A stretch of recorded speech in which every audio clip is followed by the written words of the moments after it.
যদি মেডিকেলে ভর্তি হতে পারে তার পুরো খরচের দায়িত্ব আমার। অথবা যে কোনো পাবলিক বিশ্ববিদ্যালয়ে যদি ভর্তি হতে পারো তোমরা, এটার পুরো খরচ আমার। মেডিকেল এবং ইঞ্জিনিয়ারিং আর পাবলিক বিশ্ববিদ্যালয়, এটা যদি আমি সভাপতি থাকি তাহলেও করব, যদি সভাপতি নাও থাকি তাহলেও করব। সামনে পরীক্ষাগুলো খুবই কষ্টের আসবে। এবার যেরকম আপনাদের A+ কম পেয়েছে, আগামীতে আরও কম পেতে পারে, কিন্তু আমি চাই আপনারা আবারও A+ পাবেন। এবং আমি ব্যক্তিগতভাবে আবারও বলতে চাই, যদি এখানে সবাই A+ পান, সবাইকে আমি আবারও, যদি আমি সভাপতি নাও থাকি, আমি আপনাদেরকে পুরস্কৃত করব। এই ছাত্রছাত্রীদেরকে, সিলোনিয়া স্কুলের ছাত্রছাত্রীদেরকে আমি আবারও পুরস্কৃত করব যদি আমি সভাপতি নাও থাকি। আজকে আমি এখানে বলে গেলাম। শুধুমাত্র SSC পরীক্ষার্থী যারা, তাদের পড়ালেখার আসলে মূলত এটা হচ্ছে একটু এনকারেজিং, যে আমি যাতে ভালো করতে পারি, আমি যাতে A+ পেতে পারি, আমি যাতে এই যে এক ধরনের তোমাদের মধ্যে এক ধরনের আগ্রহ তৈরি হবে পড়ালেখা করার, A+ পাওয়ার অথবা গোল্ডেন A+ পাওয়ার, এই আগ্রহটা তৈরি করতে চাচ্ছি। এটাতে আমাদের কোনো, তুমি ভালো পড়ালেখা করলে আমার কোনো লাভ নাই, তোমরা খারাপ করলেও আমার কোনো লস নাই। আমাদের কোনো লস আছে?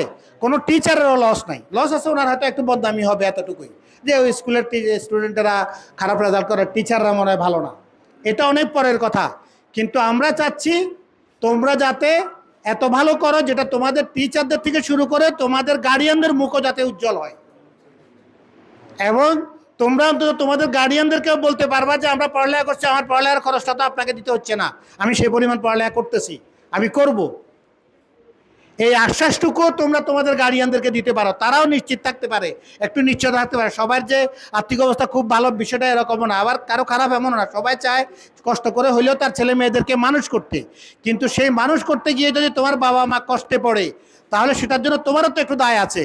তুমি যদ্দূর সম্ভব লেখাপড়া করে ভালো করে, অনেক স্টুডেন্ট আছে ঢাকা বিশ্ববিদ্যালয়ের, আমার মেয়েরে প্রাইভেট পড়ায় ঢাকা বিশ্ববিদ্যালয়ের একটা ছাত্রী মেয়ে, আমার মেয়েরে পড়ায় বুয়েটের একটা মেয়ে, তাহলে তার কি জন্য পড়ায়? আমি জিজ্ঞাসা করছি, সে তার বাড়ি ফরিদপুর, তার বাপ কৃষিকাজ করে, আমার বাসায় এসে আমার মেয়েরে পড়ায় দিয়ে যায়, 15,000 টাকা বেতন পায়, সপ্তাহে 2 দিন পড়ায়। তো তাহলে এই যে তোমরা যদি ভালো স্টুডেন্ট হও, এটা শুধুমাত্র যে আমাদের গর্ব এমন না, শুধুমাত্র যে সমাজের অহংকার এমন না, শুধুমাত্র যে তোমার ফ্যামিলির অহংকার এমন না, তোমার নিজের জন্য, ভবিষ্যতে তোমাকেও যদি তোমার জন্য দাঁড়াইতে হয়, তুমি কারো বোঝা হয়ে থাকতে হবে না।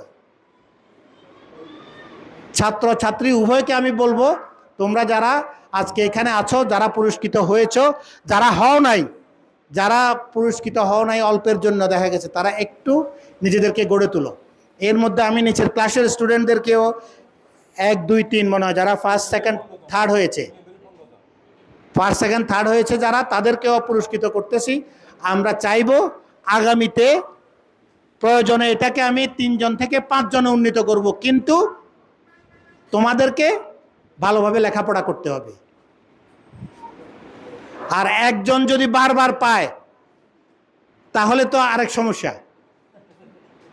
তোমরা নিচে যারা আছো, ধরো 1 থেকে 3 যারা আছো, তাদের পরে যারা আছো, তোমরা চেষ্টা করো যে 1কে 2কে কোনোভাবে ওভারটেক করতে। আমরা একসময় এরকমই চিন্তা করতাম, আমার রোল 3 ছিল তো কোনো সময় 5-এ চলে গেছি, 6-এ ছিলাম তো 2-এ চলে আসছি, এরকম ক্লাস 6 থেকে ক্লাস 10 পর্যন্ত মনে হয় 5 বার আসার আওয়া করছি আমি এরকম, যদিও সেকেন্ড ডিজিটে কখনো যায় নাই, মানে একটা ডিজিটেই ছিল। তো এই জন্য আমি তোমাদেরকে আহ্বান জানাবো, তোমরা ভালোভাবে পড়ালেখা করে গার্ডিয়ানদের মুখ উজ্জ্বল করবো। গার্ডিয়ানদেরকে বলবো, আপনারা আপনাদের ছেলে মেয়েদেরকে কিভাবে ভালো রেজাল্ট করতে পারে, আপনারা আপনাদের ঘরে, আপনাদের বাড়িতে ভালো খারাপ ছেলেদের সাথে যাতে মিশতে না পারে, তারা যাতে কোনো রকমের বদভ্যাসে না যায়, সন্ধ্যার পরে যাতে খুব বেশি বাইরে না থাকে জরুরি প্রয়োজন ছাড়া। তারপরে মেয়েরা তো ঘরে থাকেই, বাইরে যায় না, তাদের দিকেও আপনারা একটু খেয়াল রাখেন। এটা আপনারা ভালো করেই জানেন আমি কি বলতে চাচ্ছি। সব মিলিয়ে আমরা যাতে একটি সুন্দর সুস্থ সমাজ গঠনের লক্ষ্যে আমরা আমাদের ছেলে মেয়েদেরকে গড়ে তুলতে পারি, টিচাররা যাতে ছাত্রছাত্রীদেরকে ওভাবে গড়ে তুলতে পারে, সেই উদাত্ত আহ্বান জানাচ্ছি আমি। আপনাদের সবাইকে ধন্যবাদ জানাচ্ছি, এই বিকেলবেলায় কষ্ট দেওয়ার জন্য আপনাদেরকে আমি দুঃখ প্রকাশ করছি।